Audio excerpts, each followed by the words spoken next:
j'espère que vous allez bien. En tout cas, moi ça va et c'est le plus important. Aujourd'hui, on se retrouve pour une vidéo qui sera sûrement un petit peu spéciale parce que je pense que j'ai jamais fait ça sur ma chaîne. Mais récemment, voilà, je me baladais, je lisais des petits dictionnaires comme à mon habitude et je suis tombée sur un dictionnaire des expressions françaises. Et j'avoue, j'ai été surprise quand j'ai vu certaines expressions parce que je me suis dit, mais waouh quoi, elles correspondent parfaitement à ma communauté quoi. On aurait pu même dire que c'était moi qui les avais créées, alors que pas du tout, enfin, c'est des expressions qui existent vraiment. Donc du coup, je vous ai dégoté 10 expressions, des expressions spéciales Cindy, des expressions spéciales communauté merguez. Je vais vous les présenter tout de suite. Je vous conseille de rester pour la dernière parce que celle-ci, mais elle est pépite. On commence tout de suite avec la première, je dirais pas ma préférée, bon parce que je vous l'ai déjà dit, ma préférée c'est la dernière, mais voilà, elle est toute simple. Cette expression c'est laisser pêcher le phoque. Pêcher, c'est pas dans le sens de l'arbre, bien entendu, un petit phoque qui pêche parce que le phoque, on le sait, il mange du poisson. Cette expression on pourrait se dire, mais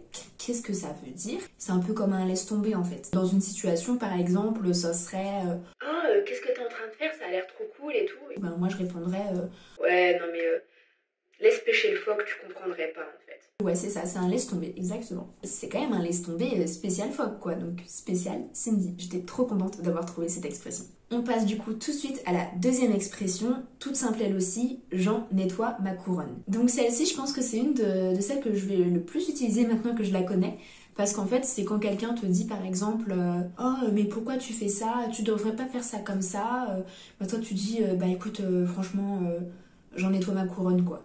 Donc c'est vraiment, j'en ai rien à faire de ce que tu me dis, donc j'en nettoie ma couronne. Parce que du coup j'ai regardé l'origine de cette expression. Et en fait voilà, c'était ça, c'est à l'époque des rois et des reines. C'est quand il y avait des gens, ils te saoulaient, genre t'en avais tellement rien à faire de ce que tu disais que le seul truc qui te restait à faire, c'était de nettoyer ta couronne. Sauf que ta couronne elle est tellement éclatante déjà par nature que la nettoyer ça va rien changer. Donc t'as tellement rien à faire de ce que la personne te dit que tu nettoies ta couronne alors que c'est inutile quoi. Donc voilà, ça c'était la deuxième expression. Maintenant on passe à la troisième. La troisième mais pas des moindres, je pense que c'est une de celles qu'on peut encore utiliser le plus dans notre quotidien parce que vraiment je pense que ça remplace une très bonne expression que on a souvent à dire qui peut parfois être un peu vulgaire. Je vous conseille de la remplacer par celle-ci parce que vraiment je pensais absolument pas trouver ça dans le dictionnaire. Mais si, ça existe mes merguez.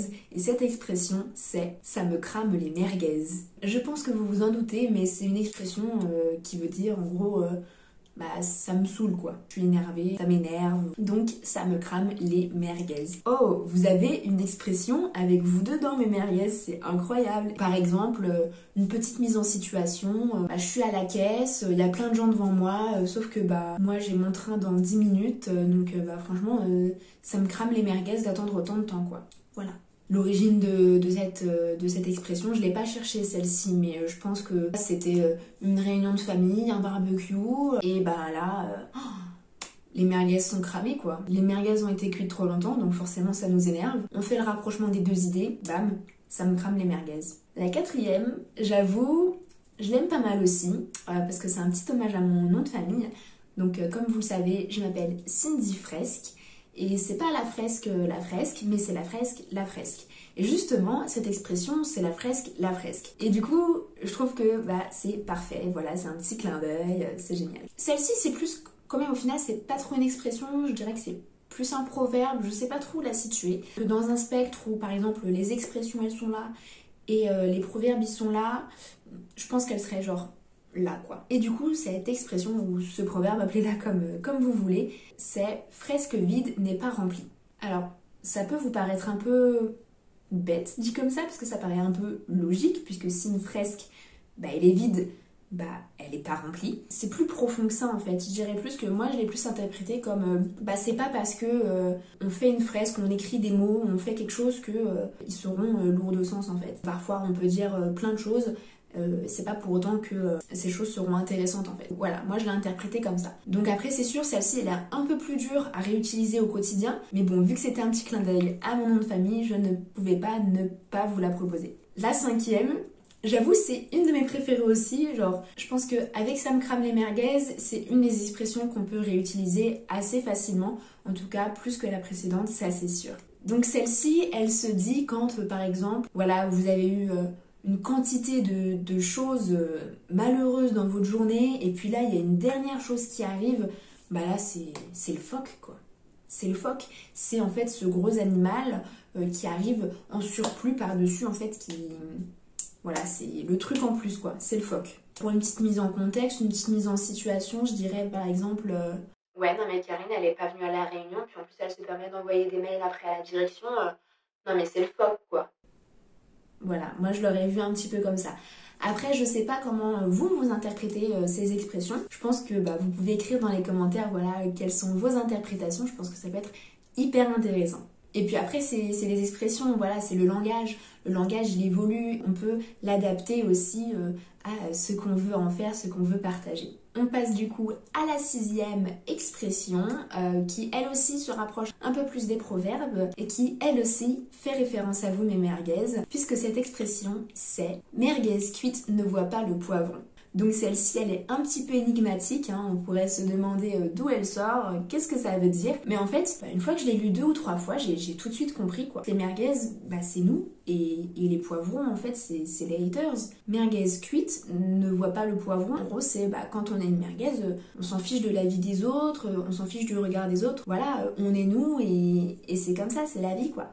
On passe donc à la 7e expression. Attention, il nous en reste plus que 3. Je sais que vous êtes déçus, mais c'est compliqué en vrai. J'ai été étonnée d'en trouver autant qui étaient en rapport avec ma chaîne, mon contenu, ma personne dans le dictionnaire français. Parce que je le rappelle quand même, ce sont des vraies expressions, hein, c'est-à-dire qu'elles sont totalement validées par l'Académie française. Donc c'est quand même assez surprenant. Donc la 7e, elle est peut-être un peu plus éloignée de ma chaîne, elle est quand même très rapprochée à ce que je peux vous proposer comme contenu et notamment à ma passion pour les magasins. Et donc pour celle-ci, je vous laisse vous imaginer le scénario. Vous arrivez dans un centre commercial, celui dans lequel vous avez l'habitude d'aller. Vous vous dirigez vers votre magasin favori. Vous prenez 2, 3, 5 articles. Vous vous dirigez maintenant vers les cabines d'essayage. Vous essayez.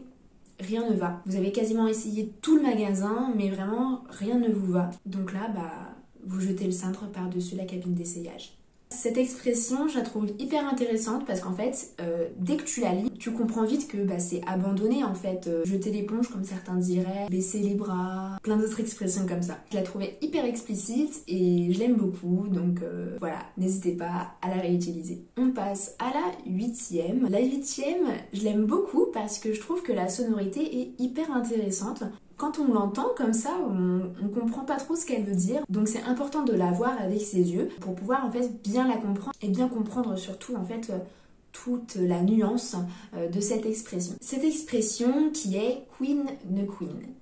Alors, je vous avais dit, j'aime beaucoup la sonorité, voilà, c'est comme si on répétait 2 fois le même mot alors que pas du tout, en fait c'est beaucoup plus engagé que ça. Bon, engagé n'est peut-être pas le bon mot, mais ça signifie que quand on est une queen, on va pas pleurer comme ça aussi facilement, on va pas s'apitoyer sur notre sort, on va pas pleurer pour rien. Une queen, elle queen pas. Une queen, elle est là, elle est droite, elle en impose en fait, elle peut pas faire preuve de faiblesse.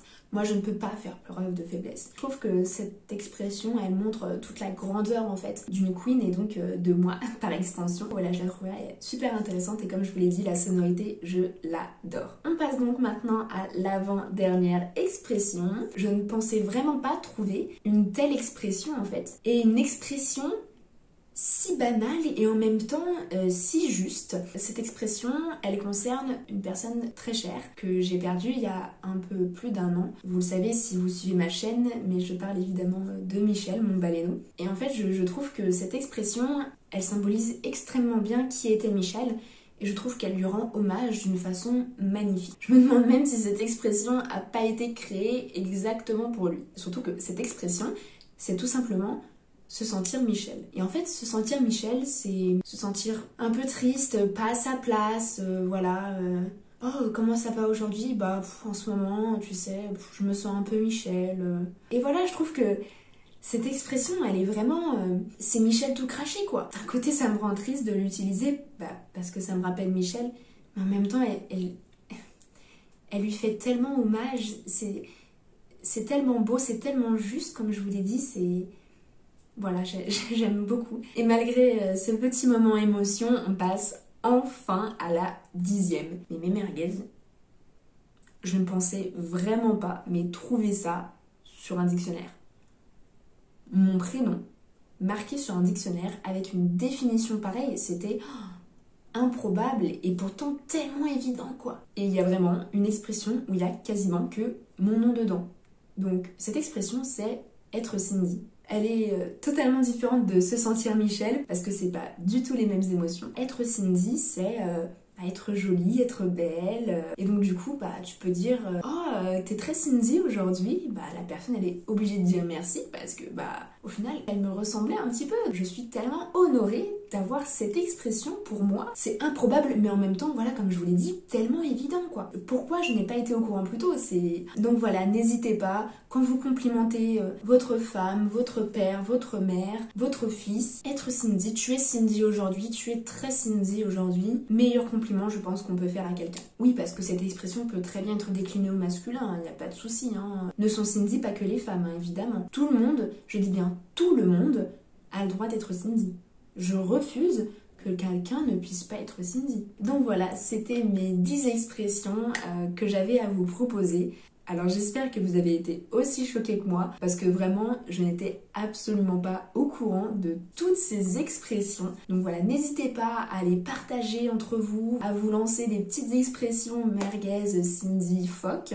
Donc voilà, c'est tout pour cette vidéo mes merguez. J'espère qu'elle vous aura plu. Moi je vous dis à bientôt pour de prochaines vidéos et d'ici là, cœur.